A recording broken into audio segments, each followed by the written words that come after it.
ਕਾ ਖਾਲਸਾ। ਵਾਹਿਗੁਰੂ ਜੀ ਕਾ ਖਾਲਸਾ ਵਾਹਿਗੁਰੂ ਜੀ ਕੀ ਫਤਿਹ। ਦੋਹਰਾ ਐਸੋ ਬ੍ਰਹਮ ਸਰੂਪ ਹੈ ਤਾਹੇ ਆਤਮਾ ਜਾਨ। ਇਹੋ ਜਿਹਾ ਬ੍ਰਹਮ ਸਰੂਪ ਹੈ, ਉਹਨੂੰ ਹੀ ਆਤਮਾ ਕਹਿੰਦੇ ਆ। ਅਬ ਤੇਰੇ ਪ੍ਰਾਰਬਧ ਨਹਿ ਕਛੂ ਲੋਹ ਜਿਨ ਮਾਨ। ਕਹਿੰਦੇ ਹੁਣ ਤੇਰੀ ਪ੍ਰਾਰਬਧ ਕੋਈ ਨਹੀਂ ਰਹਿ ਗਈ, ਹੁਣ ਮਨ ਨਾ ਨਵੀਂ ਮਾਤਾ ਕਛੂ ਲਹੇ ਜਿਨ ਮਾਨ, ਕਿਤੇ ਨਾ ਐਵੇਂ ਫਿਰ ਦੁਬਾਰਾ ਪੰਗੇ ਪੈ ਜਾਏ। ਹਾਂਜੀ। ऐसा जो ब्रह्म का स्वरूप है हे सिख है तिसको तू आत्मा जान। अब तेरे प्रारब्ध है नहीं है कुछ मन मत लेवी। ਮਨ ਨਾ ਲਈ ਐਵੇਂ ਮਤ। कबित सोवत मैं जैसे देह धार के मनोरथ की। खूत भयो काहू के खिलायो तेह बारे ते। ਕੂਤ ਭਇਓ ਕਾਹੂ ਕੇ ਖਿਲਾਇਓ ਤਹਿ ਬਾਰੇ ਤੇ। ਕਹਿੰਦੇ ਸੋਵਤ ਨੂੰ ਜੈਸੇ ਦੇ ਧਾਰ ਕੇ ਮਨੋਰਥ ਕੀ। ਸੁੱਤੇ ਬੰਦੇ ਨੇ ਮਨੋਰਥ ਕੀਤਾ, ਦੇਹ ਧਾਰ ਕੇ ਪੁੱਤਰ ਪੈਦਾ ਹੋਏ, ਉਹਨੂੰ ਬੱਚੇ ਵੱਲ ਖਿਡਾਇਆ। श्रिशता ਸ਼ਿਸ਼ਤਾ ਨਿਵਾਰੋ, ਸ਼ਿਸ਼ਤਾ ਮੈਨੇ ਬਚਪਨਾ, श्रिशता ਸ਼ਿਸ਼ਤਾ ਸ਼ਿਸ਼ਤਾ ਸ਼ਿਸ਼ਤਾ ਨਿਵਾਰੋ ਪੁਨ ਪਠੈ ਵੇਦ ਚਾਰੋ। ਉਹ ਬੱਚੇ ਦੀ ਜੋ ਬਚਪਨਾ ਪੂਰਾ ਹੋ ਗਿਆ ਤੇ ਉਹਨੇ ਬਚਪਨ 'ਚ 4 ਵੇਦ ਵੀ ਪੜ੍ਹ ਲਏ। ਵਿਆਹ ਕੁਟੁੰਬ ਸੰਭਾਰੋ ਕਾਕਾ ਬਾਬਾ ਬੰਦ ਸਾਰੇ ਤੇ। ਵਿਆਹ ਹੋ ਗਿਆ ਸੁਪਨੇ ਵਿੱਚ ਹੀ, ਕੁਟੁੰਬ ਹੋ ਗਿਆ, ਕਾਕਾ ਵੀ ਹੋ ਗਿਆ, ਬਾਬਾ ਵੀ ਕਿਸੇ ਦਾ ਚਾਚਾ ਬਣਿਆ, ਕਿਸੇ ਦਾ ਬਾਬਾ ਬਣਿਆ, ਬੰਦ ਸਾਰੇ ਤੇ। ਸਾਰੇ ਰਿਸ਼ਤੇਦਾਰ ਬਦਲਦੇ ਰਹੇ, ਮਿਲਦੇ ਰਹੇ। ਚਾਹੇ ਨਾਨੇ ਦਾਦਕੇ ਵੀ ਸੀਗੇ, ਭਰਾ ਬੰਧੂ ਵੀ ਸੀ, ਸਹੁਰੇ ਚਾਚੇ ਤਾਏ ਮਾਮੇ ਫੁੱਫੇ ਸਾਰੇ ਹੀ ਮਿਲ ਗਏ ਨਾ। ਕਹਿ ਸੁਖਦੇਵ ਪੂਤ ਨਾਤੀ ਉਪਜਾਏ ਭਾਂਤ। ਭਾਂਤਨ ਖਿਲਾਏ ਪਾਪ ਪੁੰਨ ਘਰ ਪਾਰੇ ਤੇ। ਕਹਿ ਸੁਖਦੇਵ ਪੂਤ ਨਾਤੀ ਉਪਜਾਏ। ਸੁਖਦੇਵ ਜੀ ਕਹਿੰਦੇ ਪੁੱਤਰ ਪੋਤੇ ਪੈਦਾ ਕਰਦੇ, ਭਾਂਤ ਭਾਂਤ ਨਾ ਖਿਲਾਏ, ਉਹਨਾਂ ਭਾਂਤ ਭਾਂਤ ਨਾ ਖਿਲਾਉਂਦਾ ਸੁਪਨੇ 'ਚ। ਹਾਂਜੀ। ਪਾਪ ਪੁੰਨ ਘਰ ਪਾਰੇ ਤੇ, ਉਹਨੂੰ ਪਾਲਦਾ। ਜਾਗਤ ਹੀ ਜੈਸੇ ਸਭ ਸੁਪਨ ਕੇ ਝੂਠੇ ਲਾਗੇ। ਜਦੋਂ ਜਾਗ ਖੁੱਲੀ ਉਹ ਸਾਰਾ ਸੁਪਨਾ ਸੀ, ਮਿੰਟ ਦਾ ਸੁਪਨਾ ਸੀ। ਖਤਮ ਹੋ ਗਿਆ। ਉਹਦੇ ਵਿੱਚ ਦਾਦੇ ਤੋਂ ਲੈ ਕੇ ਪੋਤੇ ਤੱਕ ਸਭ ਰਿਸ਼ਤੇਦਾਰ, ਨਾਨਕੇ ਦਾਦਕੇ ਸਭ ਸਮੇਟੇ ਗਏ। ਆਪਾਂ ਹੁਣ ਸੁਪਨਾ ਦੇਖ ਰਹੇ ਹਾਂ। ਜਗਤ ਕੋ ਤੈਸੇ ਜਾਨੋ ਆਤਮਾ ਵਿਚਾਰ ਤੇ। ਜਦੋਂ ਆਤਮਾ ਦੀ ਵਿਚਾਰ ਹੁੰਦੀ ਉਦੋਂ ਜਗਤ ਸੁਪਨਾ ਦਿਸਣ ਲੱਗ ਜਾਂਦਾ। ਅੱਛਾ। ਅਜੇ ਆਪਾਂ ਵਿਚਾਰੇ ਨਹੀਂ ਨਾ ਆਤਮ ਤੋਂ। ਆਤਮ ਦੀ ਵਿਚਾਰ ਹੈਗੀ ਸੰਸਾਰ ਚੋਂ ਸੁਪਨਾ ਵੇਖਣਾ ਐਸੇ ਜਾਂ ਕੁਝ ਸਾਡੇ ਲਈ ਨਹੀਂ ਸੁਪਨਾ ਗਾ, ਬ੍ਰਹਮ ਗਿਆਨੀ ਨੂੰ ਸੁਪਨਾ ਦਿਸਦਾ।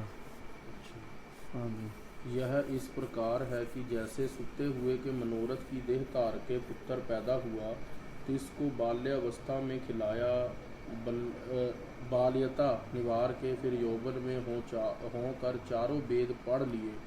फिर ब्याह हो गया, बड़ा कुटुंब संभाल लिया, काका चाचा बाबा पिता बंधु भाई इत्यादि सारे संबंधी हुए। सुखदेव कहते हैं कि पुनः उसने पुत्र पौत्र उत्पत्त किए और भांत भांत के लाड से वह खिलाए पुन और पाप को करके पाले। जिस प्रकार जागते सारे ही सुपने के पदार्थ सब झूठे लगते हैं, तैसे ही जगत को झूठा जानो आत्मा विचारते, अर्थात ब्रह्म विचार करने से जगत का मिथ्यत्व भान हो जाता है। सिक्ख्योवाच दोहरा पुनः कबित। दोहरा कबित ਪੁਨਾ ਫੇਰ ਕਬਿਤ ਲਿਖਦੇ। ਸੋਵਤ ਸੁਅਪਨ ਮਾਜ ਨੀਚ ਜੈਸੇ ਰਾਜਾ ਹੋਏ, ਜਾਗਤ ਮੈਂ ਲੇਸ਼ ਤਾਂ ਕੋ ਰੰਚਕ ਨ ਦੇਖੀਐ। ਜੈਸੇ ਬਾਂਝ ਪੂਦ ਕੇ ਉਡਾਉਣੇ ਵਿਛਾਉਣੇ ਕੀ ਬਾਤ ਕੌਣ ਕਹਿ ਤਾਂ ਕਿ ਔਰ ਪਰਮ ਵੇਖੀਏ। ਕਹਿ ਸੁਖਦੇਵ ਜੈਸੇ ਗਗਨ ਕੀ ਗੰਗਾ ਮਾਂਝ, ਫੂਲੇ ਅਰਬਿੰਦ ਤਾਂ ਕੋਈ ਸੌਰਭ ਵਿਸੇਖੀਏ। ਤੈਸੇ ਜਗਤ ਯਾਰ ਮੈਂ ਤੂੰ ਇਹ ਸਰੀਰ ਜਾਨ, ਤਾਂ ਕਿ ਕੀਏ ਕਰਮ ਕਿਉਂ ਸਾਚੇ ਕਰ ਲੇਖੀਏ। ਆ ਗਈ ਸਮਝ? बांझ पूत जैसे बांझ पूत के उड़ाने बिछाने की बात कौन कहे ताकि और भरम देखिए। कोई कहे कि मैं बांझ के पुत्र ਨੂੰ ਮਤਲਬ ਨਵੇਂ ਕੱਪੜੇ ਪਵਾ ਕੇ ਆਇਆ, ਉਹਦੇ ਮੈਂ ਬਾਂਝ ਦੇ ਪੁੱਤਰ ਦਾ ਵਿਛਾਉਣਾ ਕੀਤਾ, ਬਾਂਝ ਦੇ ਪੁੱਤਰ ਦੀ ਜੰਝ ਗਿਆ ਸੀਗਾ। ਬਾਂਝ ਦਾ ਪੁੱਤਰ ਨਹੀਂ ਹੁੰਦਾ ਤੇ ਉਹ ਜੰਝ ਕਿਹਨੇ ਜਾਣਾ। ਬਾਤ ਕੌਣ ਤਾਂ ਕਿ ਔਰ ਪਰ ਸੁਖਦੇਵ ਜੈਸੇ ਗगन की गंगा माज। ਕਹਿੰਦੇ ਆਕਾਸ਼ ਵਿੱਚ ਗੰਗਾ ਸੀ ਤੇ ਆਕਾਸ਼ ਵਿੱਚ ਕਿਹੜੀ ਗੰਗਾ ਹੈਗੀ? ਕਹਿੰਦੇ ਫੂਲੇ ਅਰਵਿੰਦ, ਉਹਦੇ 'ਚ ਕਹਿੰਦੇ ਕਮਲ ਦੇ ਫੁੱਲ ਖਿੜੇ ਸੀ। ਹਾਂਜੀ, ਉਹ ਵੀ ਗੱਲ ਕਾਪੀ ਹੈ। ਤਾਂ ਕਿ ਸੌਰਭ, ਉਹਦੀ ਕਹਿੰਦੇ ਕੋਈ ਸੁਗੰਧੀ ਬੜੀ ਸੋਹਣੀ ਸੀ। ਸੌਰਭ ਦਾ ਅਰਥ ਸੁਗੰਧੀ। ਹਾਂ, ਤੈਸੇ ਤੂੰ ਜਗਤ ਅਰ ਮੈਂ ਤੂੰ ਇਹ ਸਰੀਰ ਜਾਣ। ਇਸੇ ਤਰ੍ਹਾਂ ਮੈਂ ਤੂੰ ਇਹ ਸਰੀਰ ਜਗਤ ਜੋ ਕੁਝ ਵੀ ਹੈ ਨਾ ਸੁਪਨਾ ਹੀ ਹੈ ਸਾਰਾ। ਤਾਂ ਕੋ ਕੀ ਹੈ ਕਰਮ ਕਿ ਸਾਚੇ ਕਰ ਲਈ। ਜਿਹੜਾ ਦੇਹ ਵੀ ਝੂਠਾ ਉਹਦੇ ਕਰਮ ਸੱਚੇ ਕਿਵੇਂ ਹੋ ਸਕਦੇ ਨੇ? ਜਿਹੜੇ ਦੇਹ ਨਾਲ ਕੀਤੇ ਨੇ ਉਹ ਸੱਚੇ ਨਹੀਂ ਹੋ ਸਕਦੇ। ਸਿੱਖਿਓ ਵਾਚ ਦੋਹਰਾ ਬ੍ਰਹਮ ਰੂਪ ਤਬ ਜੀਵ ਤੋ ਜਬ ਹੋ ਆਗੇ ਸੁਭਾਏ। ਜਦੋਂ ਮੈਂ ਅਗਿਆਨੀ ਸੀ ਮੈਂ ਉਦੋਂ ਵੀ ਬ੍ਰਹਮ ਸੀ। ਹਾਂ, ਗਿਆਨ ਭਏ ਕੁਛ ਔਰ ਨਾਹੀਂ ਵਹ ਬ੍ਰਹਮ ਅਬ ਪਾਏ। ਕਹਿੰਦੇ ਵਿਗਿਆਨ ਹੋਇਆ ਕੋਈ ਬਦਲਿਆ ਤਾਂ ਕੁਛ ਨਹੀਂ, ਉਹੀ ਸਭ ਕੁਝ ਸੀ ਜਿਹੜਾ ਪਹਿਲਾ ਬ੍ਰਹਮ ਸੀ ਉਹ ਲੱਭ ਗਿਆ। ਬਸ ਇੰਨਾ ਫਰਕ ਹੈ। ਕੜਾ ਹੱਥ 'ਚ ਪਾਇਆ ਸੀ ਪਰ ਦਿਸਦਾ ਨਹੀਂ ਸੀ, ਹੁਣ ਦਿਸ ਗਿਆ। हे गुरु ब्रह्म स्वरूप तो मैं जब ज्ञानी सुभाए था तब भी था अज्ञान हुए कुछ और नहीं प्राप्त पाया वही ब्रह्म के पाया। ਵਹੀ ਬ੍ਰਹਮ ਕੋ ਪਾਇਆ ਹੈ, ਇਹ ਜਿਹੜਾ ਪਹਿਲਾ ਸੀ। ठीक है। श्री गुरुवाच दोहरा भूले को समझावही वेद और गुरलोग। ਕਹਿੰਦੇ ਭੁੱਲੇ ਨੂੰ ਗੁਰੂ ਤੇ ਵੇਦ ਸਮਝਾਉਂਦੇ ਨੇ। करत और ते और नह क्रिया कर्म के जोग। ਹਾਂ, ਕਹਿੰਦੇ ਹੋਰ ਕੁਛ ਨਹੀਂ ਕਰਦੇ, ਜੋ ਕੁਛ ਹੁੰਦਾ ਉਹੀ ਹੁੰਦਾ, ਕੋ ਕਿਰਿਆ ਕਰਮ ਨਹੀਂ ਕਰਦੇ ਗੁਰੂ ਕੁਛ। भूले को हे शिक्षा समझाते हैं वेद और गुरु लोग सो क्रिया और कर्म के लायक को कुछ और ते और तो नहीं कर देते अर्थात वही क्रिया कर्म बन रहते हैं परंतु जैसे के। कबित कौरी बीस चले गाँव बीच नदी उतराऊं पैर पैर के सुपए पार भ्रम आयो हैं। ਕੋਰੀ ਬੀਸ ਚਲੇ ਗਾਉਂ ਬੀਚ ਨਦੀ ਉਤਰਾਓ। ਕੋਰੀ ਕਹਿੰਦੇ ਨੇ ਜੁਲਾਏ ਨੂੰ। ठीक है जी। ਜਿਹੜੀ ਜੁਲਾਇਆਂ ਦੀ ਜਾਤ ਹੁੰਦੀ ਨਾ ਉਹਦੇ ਲੋਕ ਮਜ਼ਾਕ ਬੜਾ ਕਰਦੇ ਨੇ, ਹਨਾ। ठीक है ਉਹਨਾਂ ਵਿਚਾਰਿਆਂ ਦੀ ਭੋਲੀਆਂ ਗੱਲਾਂ ਹੁੰਦੀਆਂ ਤੇ ਲੋਕ ਮਜ਼ਾਕ ਕਰਦੇ ਨੇ। ठीक है ਕਬੀਰ ਮੇਰੀ ਜਾਤ ਕੋ ਸਭ ਕੋ ਹੱਸਨੇ ਹਾਰ।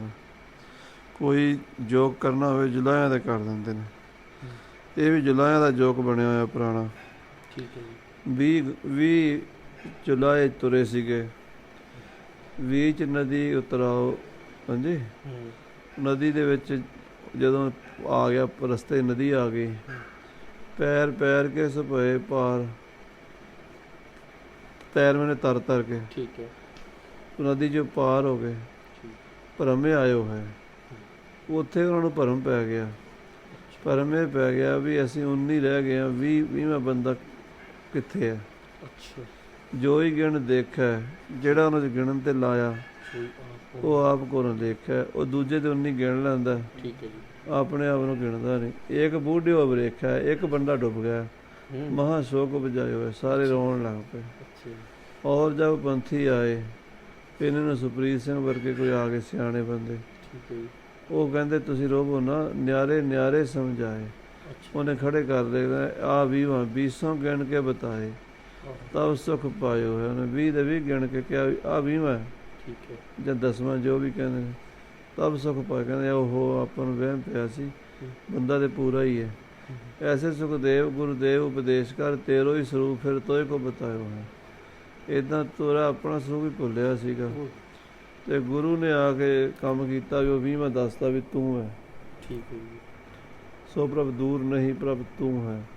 अच्छा जी। कोई जुलाहे 20 किसी गांव को चले बीच नदी का उतराव था। जुलाहे ने समझा कि यह नदी जल से भरी चढ़ी हुई है, आओ तर तर के उतरिए। इस प्रकार कह के पार उतरे। फिर यह भरम आया कि एक पुरख डूब गया है, सब को गिरने लगे। जो गिरने देवे वही आप को न गिने, जो 19 होण तां यथारथ डूबा। पुरख जान के बड़ा शोक पैदा किया और अचानक कोई राही आए तो न्यारे न्यारे सबे समझाए और 20 ही गिन के बताए। तब फिर उन्होंने सुख पाया। ऐसे ही सुखदेव कहते हैं कि गुरुदेव उपदेश करके तेरो ही स्वरूप फिर तेरे को बता देते हैं। भाव यह है कि जिस प्रकार उन जुलाहों के बीच से कोई डूबा नहीं था ना फिर पाया है, उन्हीं को ही राहियों ने पूरे करके भेज दिया।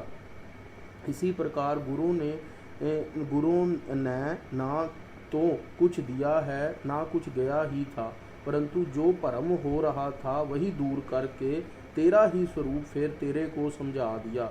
जिस प्रकार छिपा हुआ भूखन भ्रम हुआ के चोर ले गए, तो किसी ने कहा कि यह तो तेरे पास ही है।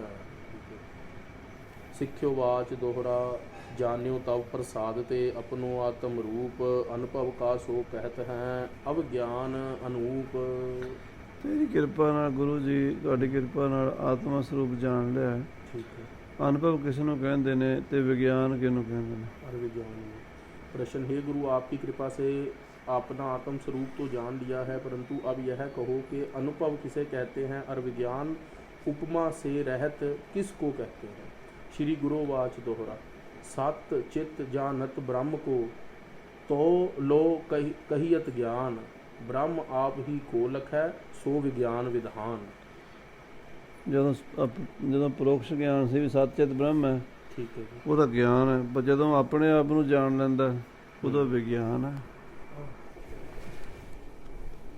ਜਿਹਦੇ ਆਪਾਂ ਉਹਦੇ ਬਾਰੇ ਜਾਣ ਰਹੇ ਹਾਂ ਨਾ, हाँ जी। ਜਦੋਂ ਆਪਣੇ ਸਰੂਪ ਨੂੰ ਜਾਣ ਲਾਂਗੇ ਵੀ ਸੱਚਿਤ ਆਨੰਦ ਸਰੂਪ ਇਹੀ ਹੈ, ਫਿਰ ਵਿਗਿਆਨ ਹੋ ਜਾਏਗਾ। ठीक है। ਜਦੋਂ ਇਹ ਸਰੀਰ ਦਾ ਦੇਹ ਇਤਿਹਾਸ ਮਿਟੇਗਾ, ठीक है। ਸ਼ੇਰ ਸਿੰਘ, ਸੁਪ੍ਰੀਤ ਸਿੰਘ, ਕਰਨ ਸਿੰਘ, ਅਮਰੀਕ ਸਿੰਘ ਇਹ ਨਹੀਂ ਰਹਿਣਗੇ। ਜਿਹੜਾ ਵਿਗਿਆਨ ਹੈ ਉਹ ਖੁਦ ਨੂੰ ਜਾਣ ਲੈਣਾ ਹੈ। ਵਿਸ਼ੇਸ਼ ਗਿਆਨ ਹੈ, ਪ੍ਰਤੱਖ ਹੋ ਗਿਆ ਵਿਗਿਆਨ, ਵਿਸ਼ੇਸ਼ ਗਿਆਨ। ਜਿਹੜਾ ਉੱਤੇ ਸੀਗਾ ਉਹ ਬੁੱਧੀ ਤੋਂ, ਹੂੰ, ਜਿਹੜਾ ਉੱਤੇ ਦੱਸਿਆ ਸੀ। ਉਹ ਗਿਆਨ ਦੱਸਿਆ ਨਾ, ਗਿਆਨ ਤੇ ਬ੍ਰਹਮ ਕੋ ਜਾਨਣਾ, ਜੇ ਬ੍ਰਹਮ ਹੈ, ਠੀਕ ਹੈ। ਸਤ ਵੀ ਹੈ, ਚੇਤਨ ਵੀ, ਆਨੰਦ ਹੈ, ਇਹਦਾ ਹੋ ਗਿਆ ਗਿਆਨ। ਠੀਕ ਹੈ। ਜਦੋਂ ਉਹਨੂੰ ਆਪਣੇ ਆਪ ਅਨੁਭਵ ਕਰ ਲਿਆ, ਪ੍ਰਤੱਖ ਵੀ ਇਹੀ ਹੈ, ਫਿਰ ਵਿਗਿਆਨ। ਜੈਸੇ ਨਰ ਅਗਿਆਨ ਤੇ ਕਹਿਤ ਦੇਹ ਸੋ ਆਪ, ਦੇਹ ਨੂੰ ਆਪ ਕਹਿੰਦਾ ਗਿਆਨ ਕਰਕੇ। ਤਿਉਂ ਹੀ ਜਬ ਬ੍ਰਹਮੈ ਕਹੈ ਗਿਆਨੀ ਹਿਰਦੈ ਅਲਾਪ। ਜਦੋਂ ਕਿ ਬ੍ਰਹਮ ਉਦੋਂ ਗਿਆਨ ਨਹੀਂ ਹੁੰਦਾ। सत चित्त स्वरूप जब तक ब्रह्म को जानता है तब तक ज्ञान कहता है, जब आपको ही ब्रह्म जान लेवे तब विज्ञान का विधान कहा जाता है, अर्थात उसे विज्ञान कहते हैं। जैसे पुरख अख्यान ते देह को कह, जैसे पुरख अज्ञान ते देह को कहता है कि मेरा अपना है, तैसे ही जब ब्रह्म को कहता है कि मेरा अपना आप है तो उसे ज्ञानी कहते हैं। सिक्ख्योवाच दोहरा, मुक्त भयो संशय गयो, रहो आपनो रूप, रही देह विभार सो का विद कर अनूप। मुक्त भयो संशय गयो, मुक्त भी चला गया, मुक्त हो गया, संशय हो गया, अपना रूप जान ले, रही देह विभार सो, रह गए देह दी विहार, काविद कहे अनूप, वो किवें कहोगे? गुरु ने पूछा। हे गुरु, मैं मुक्त हो गया हाँ, मेरे संशय जाते रहे हैं, मैं अपना स्वरूप जान लिया है, परंतु मैं कहता हूँ कि रही हुई देह फिर किस तरह का व्यवहार अनुपम करती है। अनुपम वास्ते है ना, अनुपम फिर कितना का व्यवहार करती देह, जो मतलब आत्म स्वरूप जान लिया ਤੇ ਉਦੋਂ ਪਿੱਛੇ ਦੇਹ ਦਾ ਕਿਵੇਂ ਮਤਲਬ ਪ੍ਰਲਬਧ ਜਿੰਨੀ ਰਹਿੰਦੀ ਹੈ, ਕਿੰਨਾ ਚਿਰ ਉਹਨੂੰ ਭੋਗਣੀ ਹੈ ਤੇ ਕਿਵੇਂ ਭੋਗਣੀ ਹੈ।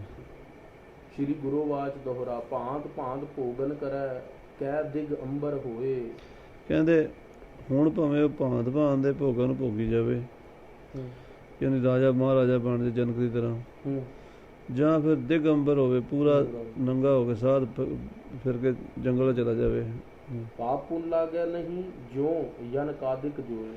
ਪਾਪ ਪੁੰਨ ਨਹੀਂ ਲੱਗਦੇ, ਜਨਕ ਨੂੰ ਵੇਖ ਲਓ, ਜਨਕ ਆਦਿਕ। उत्तर, यह सिक्खे नाना प्रकार के भोगन को करे, अथवा दिग नाम दशा ही अंबर बस्तर हो हीन, अर्थात नगन हो जावे तो फिर पाप उनका लगता ही नहीं। जिस प्रकार राजा जनक आदि हुए देख हैं कि वहाँ सर्व ज्ञानीन का निश्चय तो एक ही है, परंतु स्थित का ज्ञान भूमिका द्वारे भेद है, सो ज्ञानी की भूमिका सात है, सुपेक्षा, सुविचारणा, तन मानसा, सत्तापति, असंस्कृत पदार्थ भावनी, तुर्यगा, यह सात भूमिका है। एक ही करके कर लो। प्रश्न सुपिच्छा सो क्या है? उत्तर पूर्व जन्म विखे अथवा इस जन्म विखे किए निष्काम कर्म और उपासना से शुद्ध और एकाग्र चित्त वाले पुरुष को विवेक वैराग्य खट संपत्ति और मोक्ष इच्छा यह कार साधन होए के ये जो- चार साधन ये चार साधन होए के जो आत्मा के जानने की तीव्र इच्छा होवे सो सुपेच्छा नाम ज्ञान का प्रथम भूमिका है। ਗਿਆਨ ਦੀ ਪਹਿਲੀ ਭੂਮਿਕਾ ਸੁਭ ਇੱਛਾ। अच्छा जी। ਜਦੋਂ ਉਹਦਾ ਸ਼ੁਭ ਕਰਮ ਕਰਕੇ ਅੰਤःਕਰਨ ਨਿਰਮਲ ਹੋਇਆ ਹੋਵੇ ਤੇ ਵੈਰਾਗ ਵੀ ਹੋਵੇ ਉਹਦੇ ਕੋਲ, ਵਿਵੇਕ ਵੀ ਹੋਵੇ, ਖਟ ਸੰਪਤੀ ਵੀ ਹੋਵੇ ਤੇ ਉਹ ਮੁਕਤੀ ਦੀ ਇੱਛਾ ਹੋਵੇ, ਉਹਨੂੰ ਕਹਿੰਦੇ ਸੁਭ ਇੱਛਾ। ठीक है। ਵੀ ਮੈਂ ਮੁਕਤ ਹੋਵਾਂ, ਮੇਰਾ ਪੱਲੇ ਭਲਾ ਹੋਵੇ, ਚੰਗੀ ਇੱਛਾ ਹੈ, ਗਿਆਨ ਦੀ ਇੱਛਾ ਹੋਣੀ, ਜਗਿਆਸਾ ਵੀ ਕਹਿੰਦੇ ਨੇ। प्रश्न सुविचारणा सो क्या है? उत्तर आत्मा के जानने की तीव्र इच्छा से ब्रह्मनिष्ठ गुरु के विद पूर्वक शरण जाए के गुरु के मुख से जीव ब्रह्म की एकता के बोधक वेदांत वाक्य को श्रवण करके इस श्रवण किए अर्थ को अपने मन विखे कटावने वास्ते अनेक युक्तियां में मनन विचार करना सो विचारना नाम ज्ञान की दूसरी भूमिका है। ਸਮਝ ਆ ਗਈ? ਕਹਿੰਦੇ ਬ੍ਰਹਮ ਨੇ ਸ੍ਰੀ ਬ੍ਰਹਮ ਸਰੋਤਰੀ ਗੁਰੂ ਦੇ ਕੋਲ ਜਾ ਕੇ ਵਿਧੀ ਪੂਰਵਕ ਉਹਦੀ ਸ਼ਰਨ ਪੈ ਕੇ ਜੀ ਬ੍ਰਹਮ ਏਕਤਾ ਦੇ ਜਿਹੜੇ ਵਿਚਾਰ ਗ੍ਰੰਥ ਨੇ ਉਹ ਸਰਵਣ ਕਰਕੇ ਉਹ ਸਰਵਣ ਕੀ ਅਰਥ ਨੂੰ ਮਨ ਦੇ ਵਿੱਚ ਵਿਚਾਰਨਾ, ਵਾਰ-ਵਾਰ ਚਿੰਤਨ ਕਰਨਾ ਯੁਕਤੀਆਂ ਦੇ ਨਾਲ, ਉਹਨੂੰ ਸੁਵਿਚਾਰਨਾ ਗਿਆਨ ਦੀ ਦੂਜੀ ਭੂਮਿਕਾ, ਚਿੰਤਨ ਕਰੀ ਜਾਣਾ ਦਾ। ठीक है। तन मानसा सो क्या है? उत्तर स्वरूप के साक्षात्कार अप्रोक्ष अनुभव अर्थ, यानी साक्षात्कार वास्ते श्रवण मनन निर्णय किए, श्रवण मनन द्वारा निर्णय किए ब्रह्मात्मा की अर्थ को जो प्रसिद्ध करे सो लिंग नाम युक्तियों का है। नहीं दूसरे पासे पाठ आगे जाओ, सब गलत हो गया। स्वरूप के साक्षात्कार अर्थ श्रवण मनन द्वारा निर्णय किए ब्रह्मात्मा की एकता रूप अर्थ को निरंतर चिंतन रूप निध्यासन से जो स्थूल बहिर्मुखी मन की सूक्ष्मता अंतर्मुखता होवे सो तन मानसा ज्ञान की तीसरी भूमिका है।